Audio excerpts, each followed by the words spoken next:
안녕하세요. 혹시 식사만 하면 속이 좀 더부룩하고 답답한 느낌 자주 겪으시나요? 아, 네. 정말 많은 분들이 경험하시는 것 같아요. 그렇죠. 이게 정말 흔한 불편함인데 오늘 바로 이 소화 문제에 대해서 저희가 좀 자세히 들여다볼 자료들을 준비했습니다. 네, 보내주신 자료 보니까 실제 경험담부터 전문가 조언까지 다양하더라고요. 맞아요. 이게 그냥 좀 불편하네 하고 넘길 수도 있지만 네, 때로는 우리 몸이 보내는 중요한 신호일 수도 있거든요. 신호요? 네, 그 자료 중에 박지수님 사례가 있었잖아요. 60대 여성분이신데 몇 달 동안 계속 속이 더부룩하고 가슴도 답답하고 신물도 올라오고. 네네, 봤어요. 밤에는 더 심해져서 잠도 잘 못 주무신다고. 맞아요. 특히 기름진 음식 드시면 바로 안 좋아지시니까 이거 혹시 큰 병 아닐까 하고 걱정하시는 게 어찌 보면 당연하죠. 정말 공감되네요. 그래서 이번에 저희가 자료들을 좀 깊이 파고들면서 언제 이게 그냥 단순 소화불량이 아니고 병원을 가야 하는 건지 그 경계선을 좀 명확히 알아보고 싶었어요. 네, 좋은 목표인 것 같습니다. 그리고 일상에서 속 편하게 지낼 수 있는 실질적인 방법들도 같이 찾아보면 좋겠죠? 맞습니다. 자, 그럼 본격적으로 한번 시작해 볼까요? 네, 우선 의학적인 관점에서 보면요. 박지수님처럼 만성적으로 소화가 안 되는 데는 원인이 꽤 다양해요. 원인이요. 뭐 예를 들면 어떤 것들이 있을까요? 일단 나이가 들면서 위장 기능이 자연스럽게 좀 떨어질 수 있어요. 근육도 약해지고 소화액 분비도 줄고 장 운동도 느려지고. 노화도 원인이 될 수 있군요. 네. 그리고 흔히 말하는 위산역류, 그러니까 위식도 역류 질환이나 특별한 병은 없는데 그냥 기능만 떨어진 기능성 소화불량, 또 위염 같은 것도 원인이 될 수 있고요. 그렇군요. 염증이나 기능 문제. 네. 그리고 또 하나 의외로 약물 때문인 경우도 있어요. 평소에 드시는 소염제나 혈압약 같은 것들이 영향을 줄 수도 있거든요. 와, 약물까지요? 생각보다 고려할 게 많네요. 그럼 이런 증상들 중에 이건 정말 그냥 넘기면 안 된다 하는 그런 위험 신호 같은 게 있을까요? 자료들에서도 좀 강조하는 것 같던데요. 네. 아주 중요한 부분이죠. 만약에 소화불량이 한 2주 이상 계속된다거나 아니면 특별히 다이어트하는 것도 아닌데 체중이 확 줄었다거나 네, 체중 감소요? 그리고 변 색깔이 막 새까맣게 나온다거나 피가 섞여 나온다거나 아니면 구토하는데 피가 나온다거나 이런 건 정말 위험 신호죠. 와, 듣기만 해도 좀 심각한데요. 그렇죠.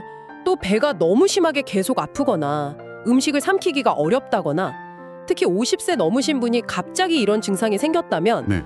이건 위암이나 식도암 같은 심각한 질환일 가능성도 배제할 수 없으니까 반드시 병원에 가보셔야 합니다. 50세 이상에서 갑자기 시작된 증상. 네, 그럴 땐 정말 검사가 필요하겠네요. 내시경 같은 거요? 맞습니다. 자료에서도 50세 이상이거나 방금 말씀드린 그런 위험 신호가 있으면 내시경을 꼭 권하고 있고요.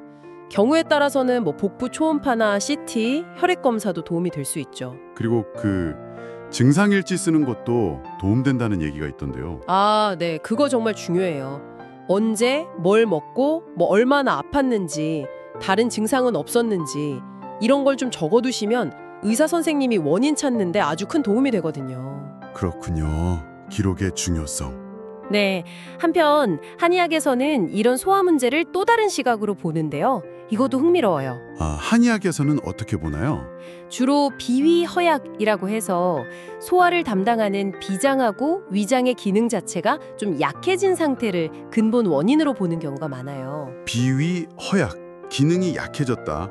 그럼 치료는 어떻게 다른가요? 한의학에서는 일단 그 사람의 체질을 중요하게 봐요. 예를 들어 몸이 좀 찬 편인 태음인이다. 그러면 따뜻한 성질의 약재나 음식을 권하고요. 또 산사, 신흥곡, 메가 이런 약재들이 소화를 돕는다고 알려져 있거든요. 그런 걸 처방하기도 하고. 체질 맞춤이군요. 네. 그리고 또 하나 강조하는 게 식후 백보행이라고 식사 후에 가볍게 걷는 거예요. 식후에 걷는 거요? 그건 의학에서도 좋다고 하잖아요. 맞아요. 근데 한의학에서는 이게 단순히 음식물을 내려보내는 것뿐만 아니라 기혈순환을 도와서 소화기능 자체를 좀 더 근본적으로 활성화시킨다고 봐요. 오, 의미가 더 깊네요.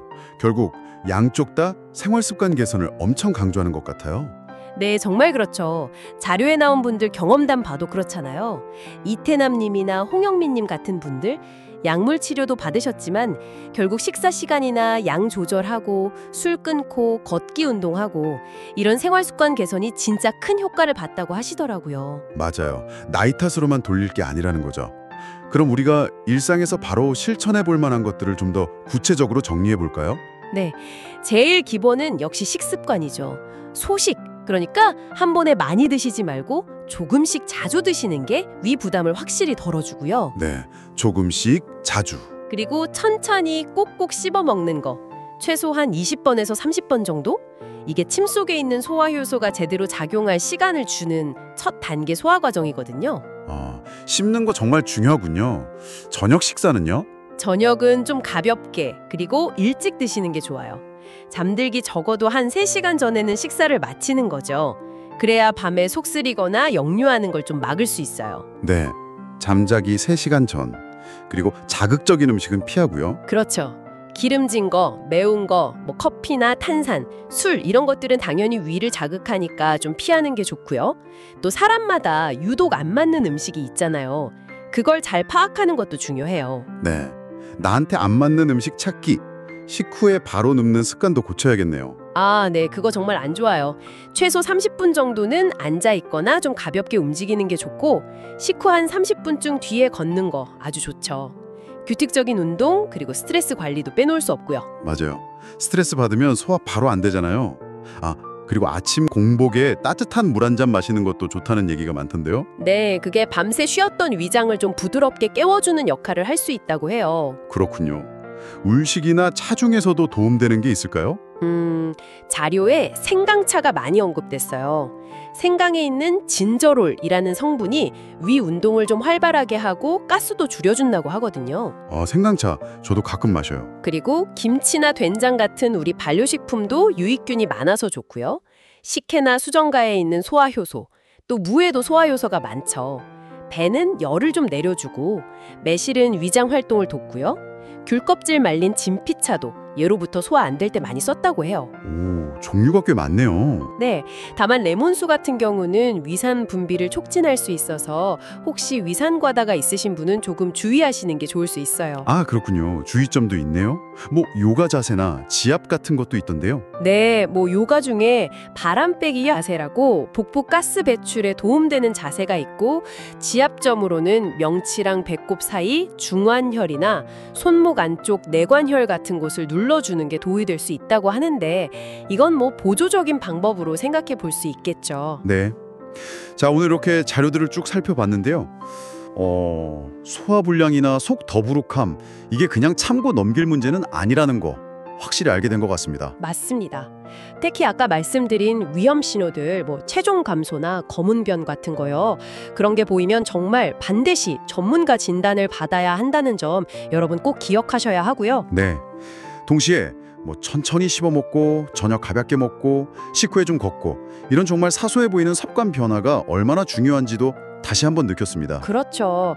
그리고 생강차나 발효식품처럼 우리 전통적인 지혜를 활용하는 것도 좋은 방법이 될 수 있겠고요. 결국 이런 노력 하나하나가 모여서 단순히 소화 불편을 줄이는 걸 넘어서 우리가 먹는 즐거움을 되찾고 삶의 질 자체를 높이는 데 기여할 수 있다는 생각이 드네요. 네, 맞습니다.